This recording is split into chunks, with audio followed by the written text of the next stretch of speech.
know in this sector understand about this these topics. That's the way that we have the nuclear Colombian nuclear network, and we are trying to the people understand that. Also, in the companies of electricity sectors, they have in the main. He thinks that the nuclear project it takes long time, but we know that it's almost 70 years, the main of the projects, and also the people here in Colombia and the companies of the electricity sectors thinks that they is very expensive, and they look projects like Bocle or Hinkley Point C, but the people here forgot all kind of projects that we are at this time we are trying to persuade to the people or the companies that they okay, let's see another kind of project and look the operation cost and the indirect cost how can be could be doing. Also, in Colombia, we have many matrix energy composed by gas, thermal gas, but we are at this point we are trying to educate the company sector to okay, if the capex of a nuclear plant could be high, the opex or the operational cost could be low, and the cost is also very important here in Colombia. This is the spot price in Colombia, and this is the average of the nuclear power plant here in Colombia. So this date, these numbers are showing to the electricity company and the people, the common people in the universities to try to promote the nuclear energy here.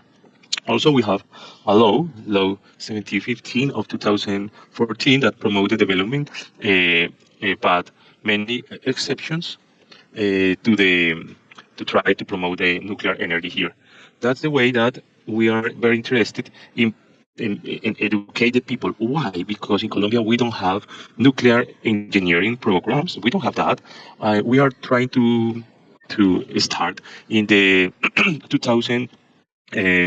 25 the next year to start a program related with nuclear reactors in the National University of Colombia. And also we have a diploma in nuclear energy in the University of Antioquia. So we are starting the environment here in Colombia, and we hope that in a few years we can have the environment. This is the electricity demand in Colombia. This is rising, and this is the installed capacity sources. This is hydroelectricity, and this is thermal, and this is just the solar. Yeah, but everybody knows here that the solar has low capacity factor, and it's almost this is almost a hundred, a thousand megawatts is just marginal here. But this is the generation here is almost hydroelectric. But actually, we have El Niño phenomenon that has triggered the thermal generation and the fuel consumed.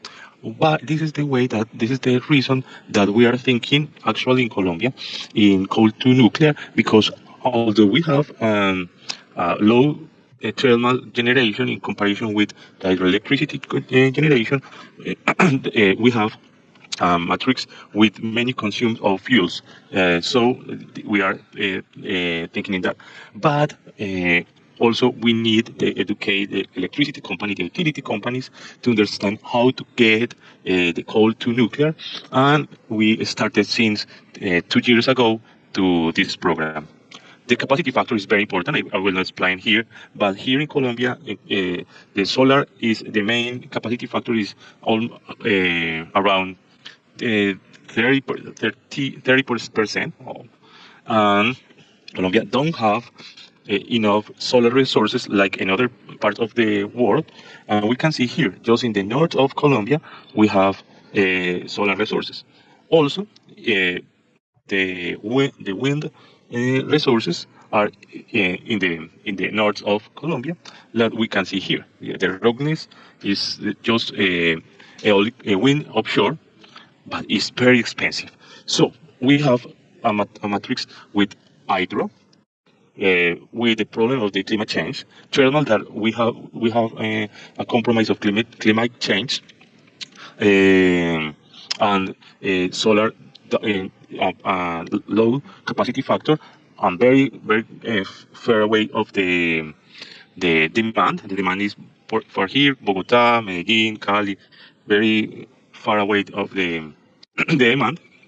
And Colombia has goals to produce and export hydrogen. But okay, how we going to have this, or how we can to get or achieve this this goal to produce 1 or 3 gigawatts of capacity of electricity with hydrogen? The cheapest way to get hydrogen by this meta-analysis is by hydrogen. Yes, this is the source of this meta-analysis.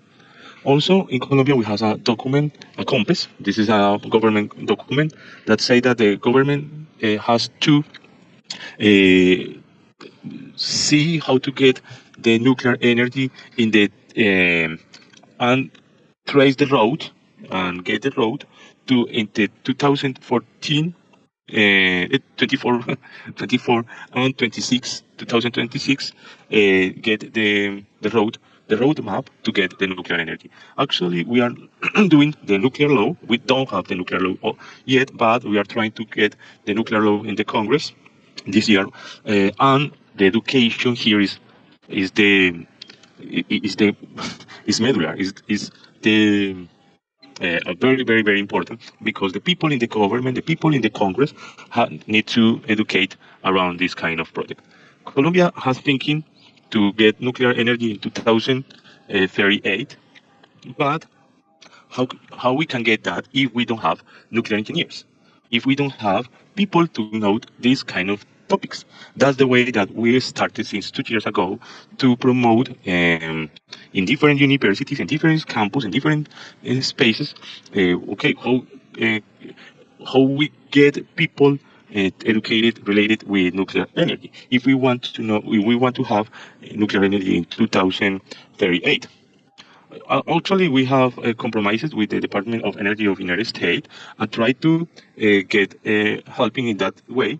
And from academic sector, in the University of Javeriana, we have a forum related with the future of technology in nuclear in Colombia, and also in the University of Antioquia, a diploma in nuclear energy. I am the coordinator of this diploma, and with it, these company, these institutions, we made a forum of 11 talks of nuclear energy, trying to educate the common people, because for us something is very important.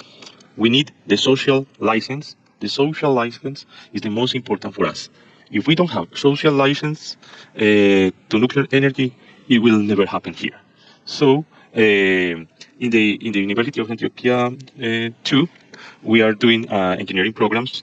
Try to give a topic in engineering programs, and the National University, we also have a program educating people here. Finally, we are making a postgrad in nuclear reactors that we hope start the next year. To do this postgraduate in nuclear reactor, we are trying to do with working. We are trying to working with the International Reactor Laboratory with Balseiro Institute. Uh, we have, and this is my final message. We have a growing demand. We have a very difficult to construct or to build new electrical projects. We the global phase out of coal resources of electric generation. Solar and wind resources are highly concentrated in northern of Colombia, and the Colombia needs to expand renewable sources with low plant factors, and the modern nuclear energy provides lower cost. This is our possibilities here, but we don't have this possibility if we don't have license, social license, and if we don't have enough people to achieve a good level of nuclear electricities, of or good level of nuclear knowledge, and obviously is the electricity generation in the national interconnected system, coal to nuclear, hydrogen production, and widen desalination and others kind of application here. that's all. That's our contact. And David Galeano and Daniel Morales. And that's all for now. Thank you, David. Thank you so much. Yeah, thank you. Very interesting perspective of development of nuclear energy in your country. Thank you. And later on, we will contact you and discuss how NKMS could assist your organization and your country to develop nuclear knowledge. Yes, thank you. Thank you so much. It's very important for us, your help. I see a question from the room, please. Yeah, it's Gavin Smith from Manchester. I wondered, at the beginning you showed some statistics about the land area usage of the various types of power. I mean, is this a concern about deforestation? I mean, why are you particularly concerned about land usage? Yeah, in Colombia we don't have enough land to solar panel, for example, to wind energy, or for hydroelectricity with dams. So that the way that the nuclear energy is very attractive here, because the land here is a very huge problem, because it's with the I don't know, control way with the food programs of the government. The government have a lot of. This is a very farms. We have a lot of farms. Well, with these farms, we don't have a possibility for solar panel or hydroelectric new generation. So that we need reduced space and very high density of energy to attend the demand, electricity demand, actually. Okay, thanks. Thank you so much. Yes, thank you. Any other questions? Please, Melinda. Hi, thank you so much for your presentation. I'm just wondering what some of the kind of recruiting techniques you might be using to get students, right, into some of the nuclear engineering, right, when you don't have it there. I'd just love to hear kind of how you all are doing that. Oh, this is a very, very nice question, because the people. First of all, we need to that the people understand the necessity of this kind of technology here, and the university understand and the students, actually we have almost 115 more or less students in the national university, but it's a small subject, a small cathedra. It's just a cathedra, and this is a big program. In the next year, we want to start a postgraduate program related with nuclear reactors, and we are talking with the electricity company of the sector, because the people need to stay very compromised with this program studies in this electricity sector. So our first students of this postgraduate program will be engineers from the electrical sector, that understand the electricity system here in Colombia. That's our strategy to get these kind of students, to get the environment for nuclear power here in Colombia. Okay, thank you. Thank you so much. Thank you. Some questions from our remote participants. Please raise your hand. No. Thank you. Thank you very much. Thank you so much. You